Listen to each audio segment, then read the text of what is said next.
And happening nationwide, one of the first priorities House Republicans are taking up involve two anti-abortion measures. Our Washington correspondent Rachel Knapp joins us live from the U.S. Capitol. Rachel? Nick, Republicans are pushing legislation that could subject doctors who perform abortions to criminal penalties. And they are also condemning those who target places like churches and pregnancy centers. On Wednesday, the House Republican majority passed two anti-abortion measures. One would require that infants born alive after an attempted abortion get the same care as any newborn.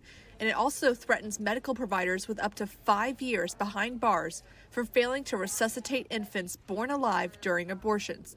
According to the New York Times, live births during an abortion are exceedingly rare, and there's already laws on the books that requires that a baby who survives an attempted abortion receive emergency medical care.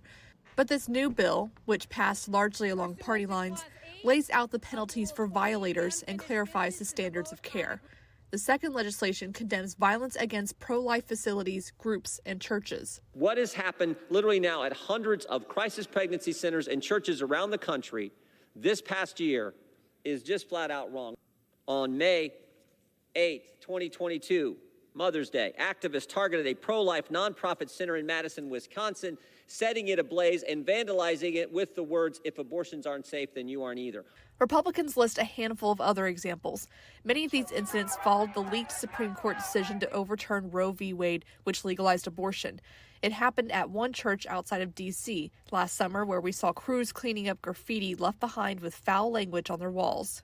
In a democracy, violence is never the answer to a political dispute, and it should be roundly condemned in all its forms. Democrats say the resolution doesn't condemn violence against abortion providers. I'm concerned that by refusing to condemn violence against providers, this resolution will inadvertently send a signal to anti-abortion extremists that violence against abortion providers is justified by the vandalism described in the resolution. That second piece of legislation also passed mostly along party lines. Rep. Nick Langworthy, who represents most of Western New York, voted for both of those measures.